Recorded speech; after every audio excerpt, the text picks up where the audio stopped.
So we want to hear what you have to say. Absolutely. So take it away now. Absolutely. So I see a lot of familiar faces out there, so it's good to see all of you. For those of you who don't know me, my name is Jason Sterling, and I'm Sally Hogan's internal counterpart at BlackRock. So I'm right down the road, somewhat, in Princeton, New Jersey.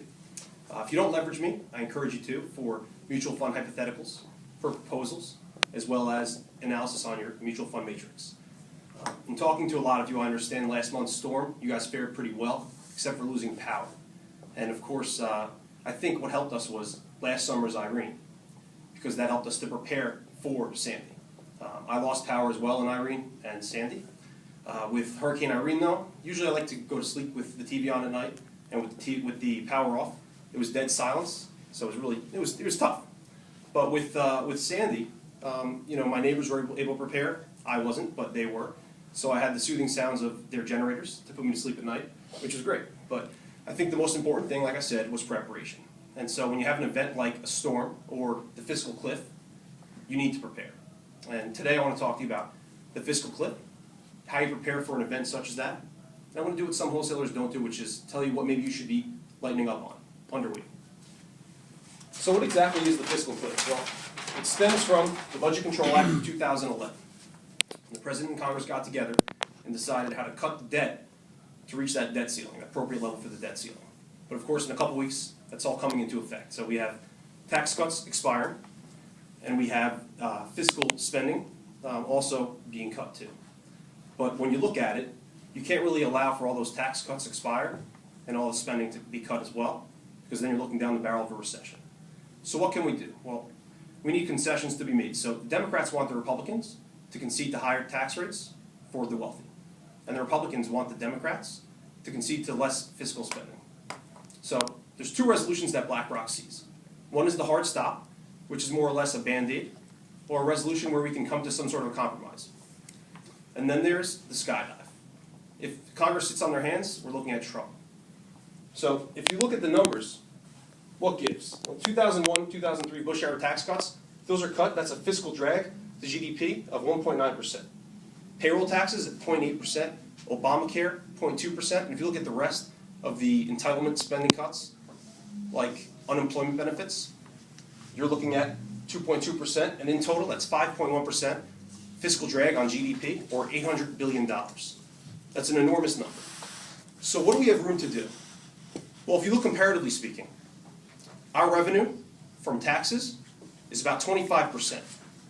Compare that to Germany, and they're at 36%. And the highest is Denmark at 48%. So comparatively speaking, we have room to grow in order to increase our tax revenues.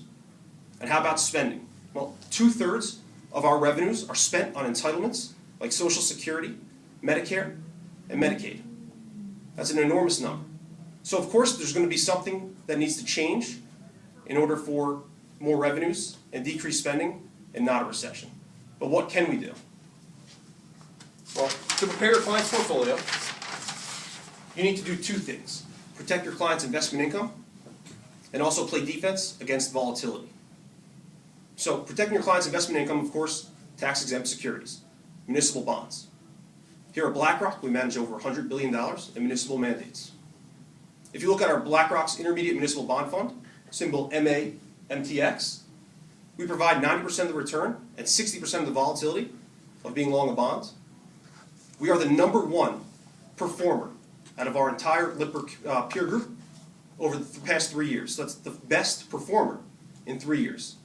And also we're top decile, so if you look at the long term, we're top decile over every time period. And how about playing defense against volatility? Well, it's a low interest rate environment. So couple this solution with the fact that you can provide your clients with meaningful monthly income. BlackRock's Multi-Asset Income Fund, symbol BIICX. We set out to provide you with meaningful monthly income, and we perform as well. So if you look at this, we're first quartile. We have a 3.5% standard deviation or volatility. Compare that to the broader market, which is about 15–16%, and a 5% monthly income. Well, who manages this fund? It's BMAX, BlackRock's Multi-Asset Client Solutions Group. Right now, they manage over $1 trillion in institutional mandates and pension. They also, of course, managing that is very similar. They want to replicate that and provide it to the retail investor, which is reducing volatility and maximizing income. So where are you going to source that cash from? Well, there are several places that BlackRock thinks you should be underweight. One is government bonds, treasuries. So they're artificially inflated right now due to the bond buying programs the governments have employed to I guess, serve as a catalyst for the overall market. Mortgages. So if you look at mortgages right now, there's not much of a spread between mortgages and treasuries. And also the fundamental backdrop is not there. There's not much of a demand. So short term, we do not like mortgages. Corporate bond funds. 91% of corporate bond funds have a yield that is higher than their duration.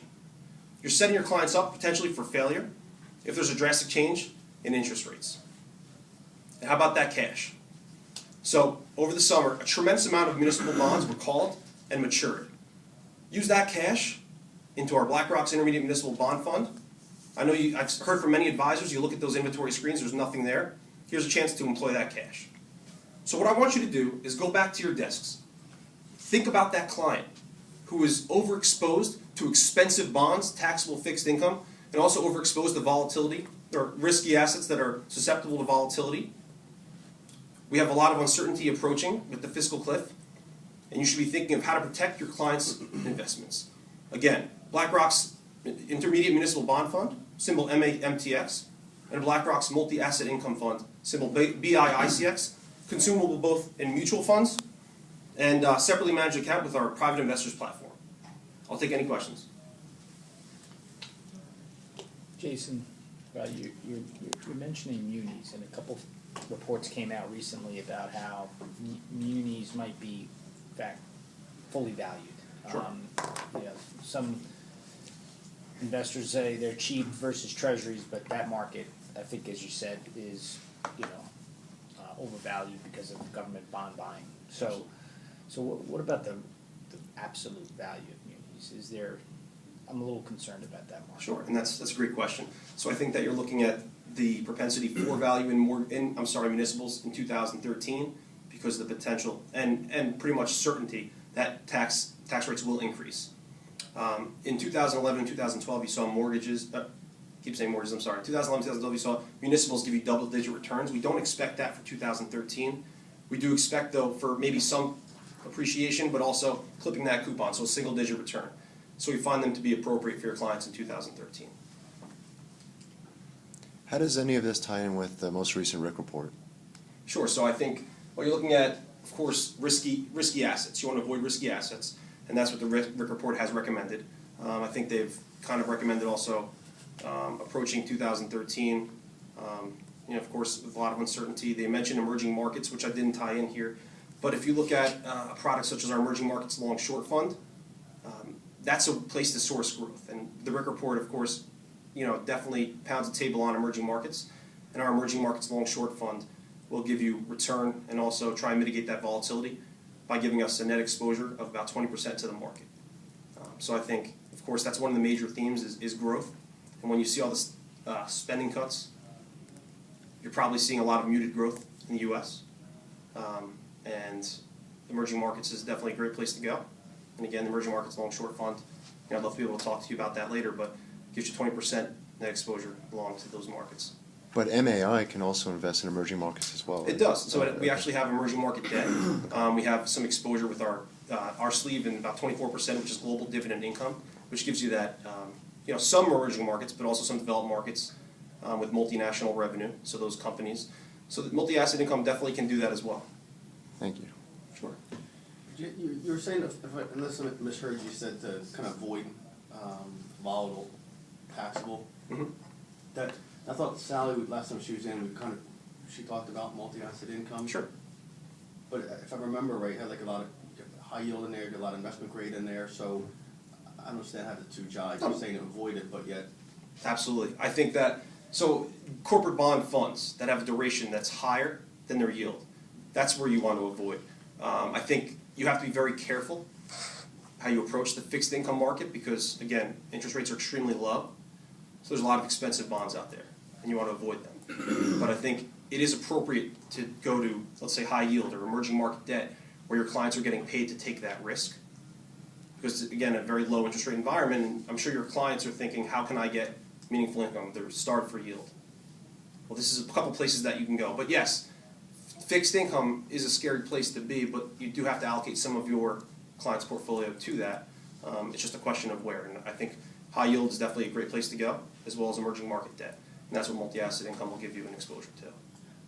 So how do you mentioned when Keith asked about, he's got emerging market in there, you got high yield in there, so how do you have a low volatility product, Sure.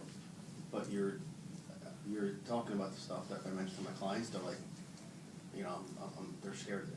Absolutely. So it's a tactically managed fund, and I think what we have is a low correlation with our multi-asset income fund. So while we have many different exposures, it kind of diversifies, and that provides a lower correlation to the overall markets. And again, it's a duration which is around 1 or a little less than 2, which won't be as susceptible to interest rate movement too. So diversification with a low correlation, and I think a lower duration too, so it's not as sensitive to interest rate movement. Does that answer your question? Thank you. Jason, I use a little bit of the National Muni Fund. Sure. You didn't talk about that. Can you talk about some of the differences, and would you recommend intermediate over the National Fund? Great question. So there's a bit of a difference between national and intermediate. Intermediate usually has, I think, lower duration right now. If you look at the fact sheets on the two, you'd see that national has a lower duration, and the reason for that is optionality. So there's more callable bonds within the national portfolio than the intermediate. I think nationals can give you more of a barbell approach, so you're going to get a little bit of long, a little bit of short as well. But of course, it's going to be further out there with the maturity, but the yield will be better. So it's definitely a good opportunity to maybe even pair the two. But national muni is going to go out longer in maturity wise. And how do I, if I have how do I play the muni market for some of my larger clients? Sure. Well, first of all, we have private investors, and what that does is we actually hold individual bonds for your client at $1 million and above. You have access to a private investor's portfolio manager, so someone to meet with you and your client to do face-to-face meetings, as well as conference calls to review your client's portfolio. Right now, we're suggesting about a 35% weighting to long-term, a 35% to intermediate, and about a 10 to 15% to both short and high yield. So if you're looking for where exposures you can get for your client, that's kind of what we recommend right now from our municipal team. But again, private investors is an excellent way for your wealthier client to gain exposure to municipals. We can source again from like 70 different inventories. Well, I think when you look on your inventory screen, you're probably not seeing much, right? No. Exactly. So this is a great way to do that. And what's the minimum for New Jersey? So New Jersey's 500,000. So all of our municipal portfolios are 500,000, and luckily for New Jersey, there's I guess a large amount of paper, so we can source that easily. So 500,000, you'd be able to start a New Jersey only municipal Okay. And portfolio. how long before that's fully invested? So if you're investing it with cash, it's probably about 6 to 8 weeks. I would probably venture more on the 2-month side, just because we're not going to go out there and just immediately buy bonds. We're going to take our time to find the right fit. Okay. Thank you. Absolutely. Any other questions? Well, again, it's multi-asset income, BIICX, and BlackRock's Intermediate Municipal Bond Fund, which is MAMTX. Both will protect against volatility, and the municipal fund will, of course, protect your client's investment income and potential for rising tax rate environment. Thank you very much for your time. Thank you.